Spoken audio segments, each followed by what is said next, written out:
Hey YouTube, it's Grace, and in this week's video we're going to be making another one of the new Minecraft paintings, and this one is called the Passage painting. Don't forget that over on my Etsy shop I have tutorials you can follow for every single one of the paintings that I've ever made in this series, that if you want to follow along, if you need something really detailed that's like more step-by-step than this video, then those are there for you. But anyways, let's get into it.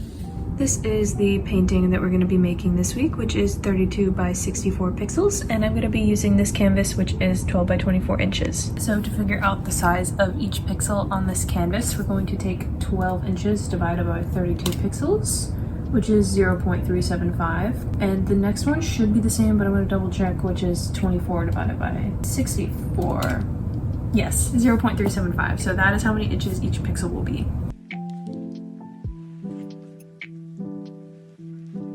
Now that I have all of these lines drawn out, I'm going to use a ruler to connect them and make the grid.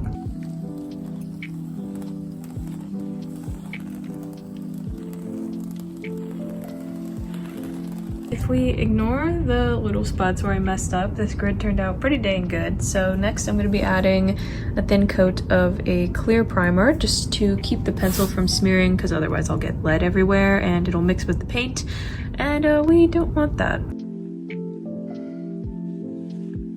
Next, I'll be painting the border around all four sides, which as you can see here is kind of a medium darkish brown color, and I will be using this.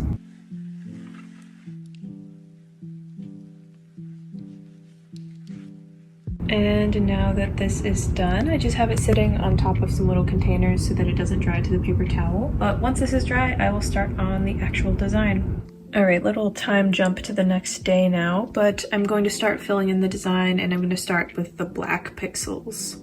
So I just went ahead and made a dot where everything is going to go, and now I'm just going to fill it in. And the way that I did that was just by zooming into the reference, starting in the top corner, counting 1, 2, 3, 4 pixels over, and 1, 2, 3 pixels down, then using this as my reference point to trace and outline the rest of it.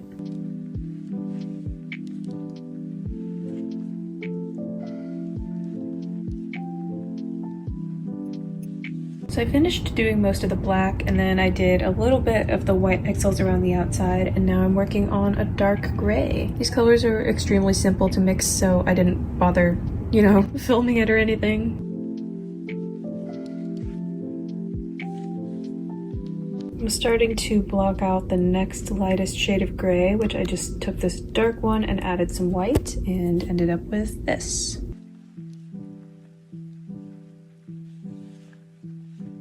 I am filling in the different shades of blue now, some of which are kind of close to a sky blue, others are a little bit darker, and others are a bit more gray. Now next to some of the blues we have some more greens and teal shades, so I'm working on filling those in now, which to make those I just took the blue shades and added some bright aqua green to them.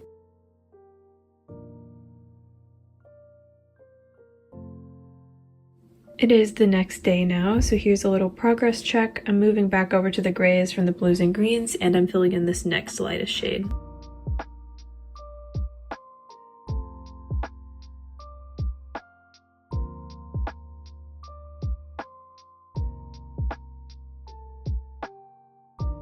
So I haven't really recorded a clip in a while, but right now what I'm doing is starting on the left and working my way right, just filling in all of the pixels that I've missed, because a lot of them are the same colors that I've already mixed. I just like miscounted or somehow skipped over them visually, so I'm filling in, starting from here, go to there.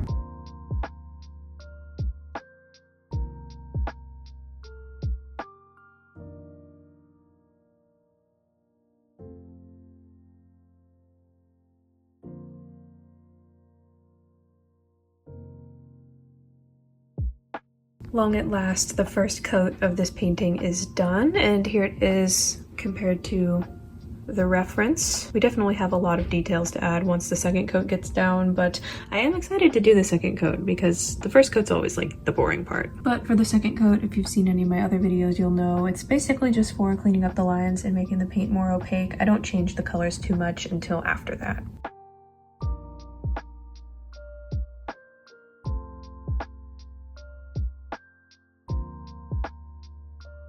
Alright, so the second coat is officially done. The last couple clips that you just saw were actually taken an entire month after the rest of this video because I just got so busy. But here we are. One thing I did learn though is that if you get really busy and burnt out of all your creative projects for a month straight, all of your paint is going to dry. So I had to remix everything. Now that the second coat is done, I'm starting on the detailing. So you can see this lighter gray here. I just took this gray and this one and mixed them together to get like a transition color. And I'm going to use that to blend out some of the darker grays here you can see. And I'm going to be doing that with a lot of the colors in this painting just to pixelate everything out more.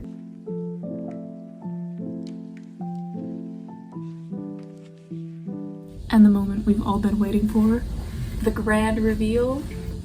Here it is. I think this painting's pretty cool. I've also been staring at it for like almost 3 months, so I low-key hate it. Hopefully I'll like it more when I stop staring at it though. But anyway, here's a close-up shot so you can see all of the details and the blending colors that I added because there are quite a lot of them. And here it is from a little bit further back. And here's how it looks displayed on a wall next to another painting, which I really like how it looks here. Also, if you didn't know, I will be selling all of the paintings from this series. I'm not able to do prints or anything for copyright purposes. I can't mass produce anything, but also I don't have room for all 50 paintings in my house, so I would love to give them to somebody who wants them and would treasure them more than I do. Don't get me wrong, I love all of my art, but you know.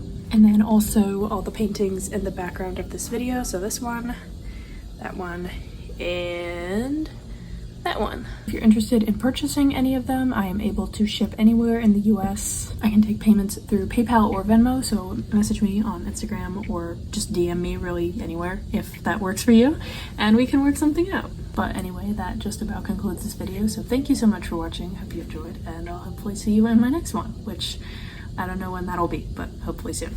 Bye.